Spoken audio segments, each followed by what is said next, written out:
बड़ा भाई जिंदगी में 2 बार बाप के फर्ज निभाता है। बड़ा या जिम्मेदार बोलूंगा, सारे बड़े भाई भी जिम्मेदार नहीं होते, लेकिन जो भाई जिम्मेदार होते हैं वो 2 बार अपनी जिंदगी में बाप के फर्ज निभाते हैं। पहला तो वो अपने भाई बहनों को, छोटे भाई बहनों को बाप बनकर पालते हैं, और दूसरा अपनी औलादों को पालते हैं। लेकिन उन्हें मिलता क्या है? भाई उन्होंने मुझे अपनी कहानी सुनाई ना, मुझे रोना आ गया। उन्होंने कहा कि भाई मैं सालों साल से अपने घर से, परिवार से दूर रह रहा हूं, अपने परिवार के लिए, छोटे भाई बहनों के लिए। अपने बच्चों को भी इतना नहीं पढ़ाया जितने अपने भाई बहनों को पढ़ाया। वो पढ़ लिख गए, बड़े हो गए, इंडिपेंडेंट हो गए, शादियां हो गई। मैं विदेश में ही पढ़ा हूं और उन्होंने अपने अलग अलग घर बना लिए। मैंने उन्हें सब कुछ दिया, काबिल बनाया, और उन सब ने छुप छुप कर अपने अपने घर बना लिए। उन सबके अपने अपने घर हैं। आज मैं घर जाता हूं, मेरा अपना घर ही नहीं है। ये जुल्म नहीं है भाई पर?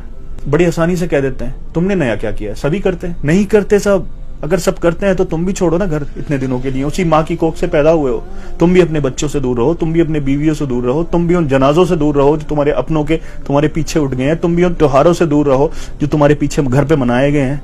तब एहसास होगा ना क्या खोया है, क्या किया है। माँ जिस तरह से एहसास दिलाती है ना एक बाप का कि तुम्हारी बाप की कितनी कुर्बानियां हैं, उस तरह से माँ बाप के फर्ज बनते हैं कि तुम्हारे भाई की कितनी कुर्बानियां हैं तुम्हारे लिए। वैसे तो हर एक को कुर्बानियों का एहसास होना चाहिए, लेकिन वो अगर एहसास नहीं दिलाएंगे तो फिर उन छोटे भाई बहनों को एहसास कैसे होगा कि हमारे भाई ने हमारे लिए क्या क्या कुर्बानियां दी हैं, हमने हमारे लिए क्या किया। अरे कुर्बान किया है खुद को, अरे कुर्बान कर देता है खुद को, फिर कहते हो तुमने हमारे लिए क्या किया है। ये बड़े भाई की जान पर तो जुल्म होता ही है, लेकिन उससे ज्यादा अपनी जान पर जुल्म कर रहे हो, क्योंकि जिसने दुनिया बना दिया है उसने फरमा दिया है कि इंसान वही है जिसके सीने में रहम दिल है। अगर तुम्हारे सीने में रहम दिल है तो फिर ये जुल्म क्यों कर रहे हो? उस पर जुल्म कर रहे हो, अपनी जान पर जुल्म कर रहे हो, क्योंकि इस जुल्म का बदला तो लिया जाएगा। क्योंकि जो दिखता है सिर्फ वही जुल्म नहीं होता, ये भी एक जुल्म है कि जिस भाई ने तुम्हारे लिए कुर्बानियां दी हैं उसकी औलाद को तुम गले तक नहीं लगा सकते, उसको बोल नहीं सकते कि तुम्हारे बाप ने हमारे लिए बहुत कुर्बानियां दी हैं, हम तुम्हारे लिए क्या कर सकते हैं। माँ बाप हैं जो इस कुर्बानी का एहसास दिला सकते हैं। मेरा यही मानना है कि एक घर में सबसे ज्यादा फिक्र और डिप्रेशन में माँ बाप नहीं होते, बड़ा बेटा होता है।